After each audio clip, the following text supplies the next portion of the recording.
Okay, I know this is going to sound absolutely unbelievable, like something out of a bad soap opera, but I swear on everything holy, every single word of this is true. After my husband, Mark, was tragically taken from me far too soon, before the ground had even settled on his grave, his father looked me dead in the eyes and told me that our house, the home Mark and I built together, the one we filled with so much love and laughter, now reverted to blood family. Can you even imagine? My husband of 10 years, the man I loved more than life itself, was gone, and his father thought it was the appropriate time to inform me that I was essentially homeless. Was I wrong for what I did next, for fighting back with every ounce of strength I had left?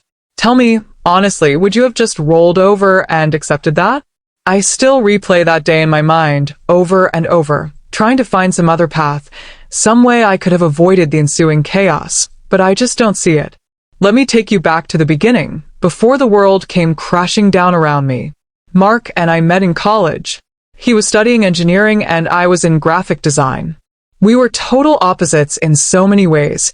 He was meticulous, planned everything, always had a spreadsheet for every aspect of his life, while I was more spontaneous, a creative free spirit. But somehow, it just worked. We balanced each other out.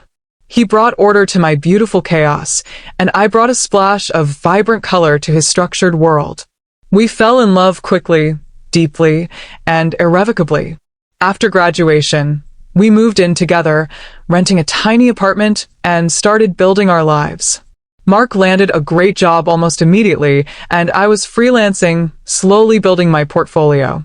We got married 2 years later in a small, intimate ceremony that was just perfect for us.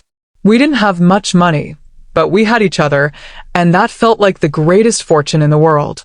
5 years into our marriage, we finally saved enough for a down payment on our dream home. It wasn't huge, but it had a beautiful backyard, a cozy fireplace, and enough space for us to grow into. We spent countless weekends painting, gardening, picking out furniture, turning it into our sanctuary. Every nail, every brushstroke, every plant in that garden held a piece of our shared dreams and memories. It was more than just a house. It was the physical embodiment of our life together. We had so many plans for that house, so many future memories we intended to make within its walls. We talked about having kids, watching them grow up there, hosting holiday dinners, growing old together on that front porch. We were living our happily ever after, or so I thought. Then, the unthinkable happened. Mark was on his way home from work, just a normal Tuesday evening, when a drunk driver swerved into his lane. It was instantaneous, the police told me. He didn't suffer. Those words were meant to be comforting, but they just felt hollow. My world imploded. One moment, I was planning what to make for dinner. The next, I was a widow at 32. The funeral was a blur of sympathetic faces, hushed condolences, and a pain so profound I thought it would rip me apart from the inside out. Mark's parents, Robert and Susan, were there, of course. We'd always had a somewhat strained relationship. They were very traditional, very old money, and I, the artistic free spirit, was never quite what they envisioned for their son. They tolerated me, I suppose, for Mark's sake. After the funeral, when everyone had left and the house was eerily silent, Robert asked me to sit down with him and Susan. I assumed it was to talk about arrangements or perhaps just to share their grief, but I was so wrong. Robert cleared his throat, a stiff, formal sound that always grated on my nerves, even more so now. "Now, Clara," he began, his voice devoid of any warmth, "we need to discuss the house." I blinked, confused. The house? My house? What about it, Robert? I asked, my voice still raw from crying. "Well," he continued, as if explaining something obvious to a slow child, "Mark's will, while unfortunate, means the property reverts to blood family. He inherited a substantial portion of the funds for the down payment from us, you see. It's only right that it remains in the family." My blood ran cold. I stared at him, then at Susan, who just nodded solemnly, avoiding my gaze. I felt a surge of disbelief, then a hot, fiery anger starting to build in my chest. "What are you talking about?" I demanded, my voice trembling. "This is my home. Mark and I bought it together. We're married. I'm his wife, his next of kin. Robert sighed, an exasperated sound. Clara, legally, things are a bit more complicated than you might realize. The funds were gifted with an understanding, a verbal agreement, that the property would remain within the direct family line. And now that Mark is gone well, it defaults back to us. He gestured vaguely, as if explaining the weather. They actually believed this. They actually believed they could just waltz in less than 24 hours after burying their son and tell his grieving widow that she was out on the street. It was monstrous. It was absolutely, utterly cruel. I tried to reason with them, to appeal to their humanity, their grief, anything. Robert, Susan, please, I pleaded, tears stinging my eyes again. This is our home. All of our memories are here. I can't just leave. Where would I go? What would I do? Robert just looked at me with that same cold, unwavering gaze. You're a capable young woman, Clara. You have your freelance work. You'll find somewhere else. We'll give you a reasonable time frame to vacate, say a month. We'll even help you with moving costs. Help with moving costs? After trying to steal my home? I couldn't believe what I was hearing. It was beyond insulting. It was a calculated act of cruelty, designed to strip me of everything I had left. They thought I was weak, vulnerable, broken by grief. They thought I would just fold. But something snapped inside me that day. The grief, the shock, the anger, it all coalesced into a fierce, protective instinct. This was Mark's legacy, our legacy, and I was going to fight for it with every fiber of my being. So that's the situation I was in, completely blindsided, just days after losing the love of my life. I had to make a choice, succumb to their ruthless demands or stand up for myself and everything Mark and I built. Before I tell you what happened next, I want you to pause and comment below what you would have done in my shoes. Would you have fought them, or would you have just walked away to avoid more pain? I truly want to know what you think. I didn't say another word to them that day. I just stood up, numb with shock and rage, and walked away. I locked myself in my bedroom, our bedroom, and just cried. But amidst the tears, a steely resolve began to form. They had underestimated me. They had underestimated the strength of my love for Mark and my determination to protect what was ours. The next morning, I called my best friend, Sarah, who was a paralegal. I recounted the entire horrifying conversation, my voice shaking with indignation. Sarah was furious. Clara, that's absolutely outrageous. They can't just revert property like that. You're his legal heir. Did Mark have a will? My heart sank. He did, I said, but I don't know where it is. We talked about it years ago, but I never actually saw the document. Sarah was pragmatic. Okay, first things first, we need to find that will. If it leaves everything to you, then their claim is baseless. If not, we'll fight them on spousal rights. Either way, you're not going anywhere. I started tearing the house apart, looking for that will. I checked Mark's office, his old filing cabinets, his desk drawers, even his rarely used safe. Nothing. Days turned into a week, and I was growing more frantic. Robert started calling, leaving increasingly aggressive voicemails, talking about getting lawyers involved, about protecting family assets. He even hinted that if I didn't cooperate, things would get much more difficult for me. He was trying to intimidate me, to wear me down. But with every call, my resolve hardened. I remembered something Mark had said once, years ago, about how he'd made sure everything was ironclad to protect me. He was always so careful, so thoughtful. Where would he hide something so important? Then it hit me. Mark had a hidden compartment in the back of his bookshelf, behind a row of old engineering textbooks he never reread. It was a little secret we had, a place where he kept sentimental items, old love letters, a watch his grandfather had given him. I carefully moved the books, and there it was, a small, discreet wooden panel. My hands trembled as I opened it. Inside, nestled amongst other mementos, was a thick envelope labeled Last Will and Testament of Mark Robert Thompson. I practically tore it open. My eyes scanned the legal jargon, searching for the key clauses. And there it was, crystal clear, unequivocal. I give, devise, and bequeath all of my property, both real and personal, to my beloved wife, Clara Elizabeth Thompson. And then, a little further down, a specific clause regarding the house. The property located at our address is to remain in the sole possession of my wife, Clara Elizabeth Thompson, in the event of my death. This property was purchased with jointly acquired funds and is intended as her perpetual home. It was dated, signed, and witnessed. And the date was after the supposed verbal agreement Robert kept referencing about family funds. Mark had made sure to cover all bases.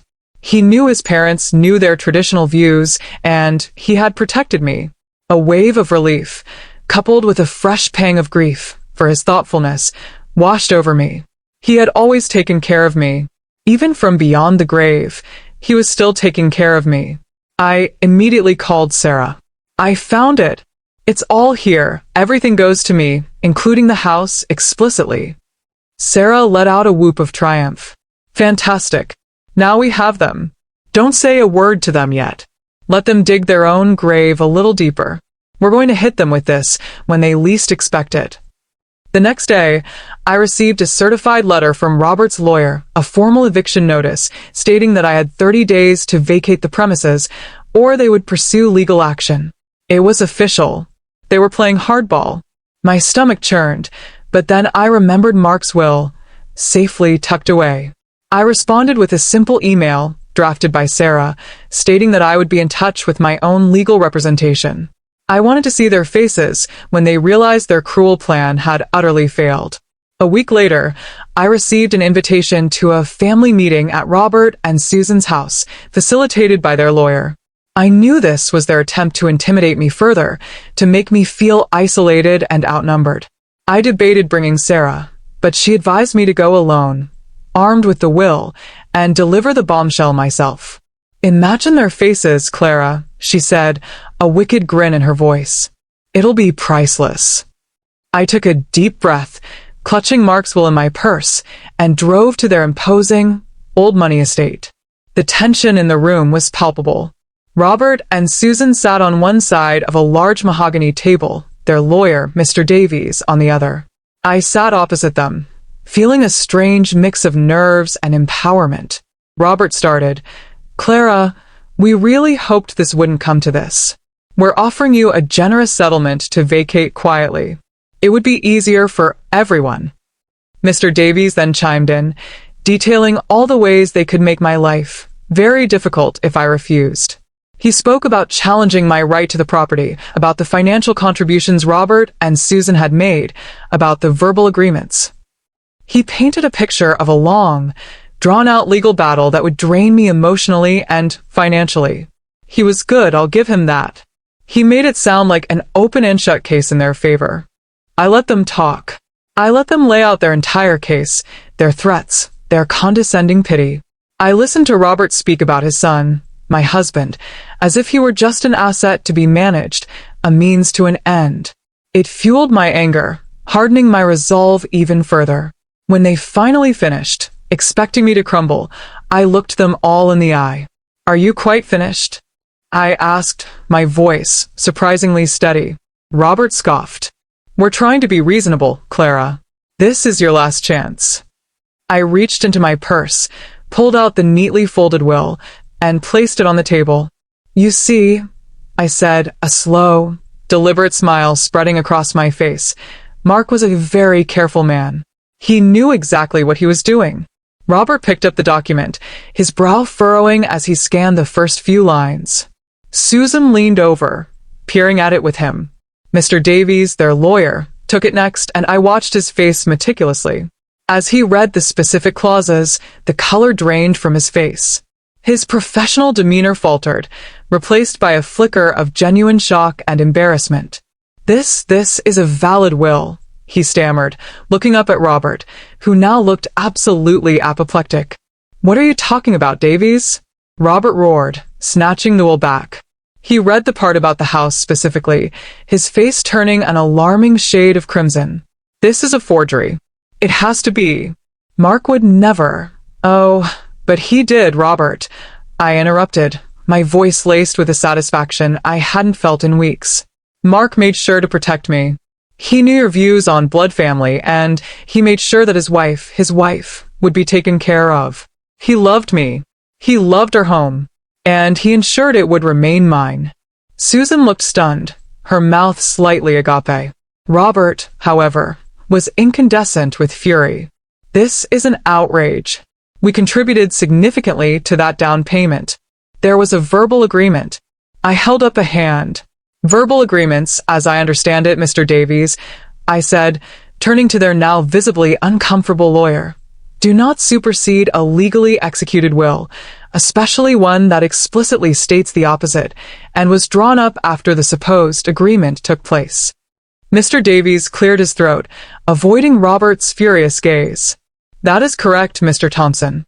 The will, as presented, appears to be legally sound and overrides any prior verbal understandings regarding property distribution. The air in the room became thick with their disbelief and fury. Robert slammed his fist on the table. This is not over, Clara. We will contest this. We will fight you. I met his gaze, unafraid. You can try, Robert, but you will lose. And you will only drag Mark's name through the mud in the process. Is that truly what you want? To dishonor your son's last wishes? The question hung in the air. Susan, who had been silent up until this point, finally spoke, her voice quiet but firm. Robert, no. This is enough. Mark wanted Clara to have the house. We need to respect his wishes. Her words seemed to finally break through Robert's rage, if only slightly. He glared at me one last time, a look of pure hatred, before slumping back in his chair. The meeting ended shortly after that, a resounding victory for me, but a hollow one. The house was mine legally, unequivocally, but the cost was the final, irreparable severance of any relationship I might have had with Mark's parents. The aftermath was exactly as you might expect. Robert and Susan, humiliated, never spoke to me again. They didn't contest the will. Mr. Davies, I assume, advised them against it, knowing they had no leg to stand on. I continued to live in our house, the one Mark and I made a home. Every day, I feel his presence there, his love embedded in the walls, in the garden, in every memory. It's not just a house, it's a monument to our love and a testament to Mark's enduring care for me. I still miss him terribly, every single day, but having our home, knowing I honored his wishes, brings me a small measure of peace. It reminds me that even in the face of greed and cruelty, love and foresight can prevail. So, that's my story. A painful, shocking, and ultimately empowering journey through the darkest period of my life. It taught me that even when you're at your most vulnerable, you have to find the strength to stand up for yourself and for those you love. If you are on my side through all of this, please like this video. And if you want to hear more stories of resilience and unexpected battles, subscribe for more stories like this. What are your final thoughts on this whole mess? Do you think I handled it correctly? Share your perspective in the comments section below. I'll see you all in the next story.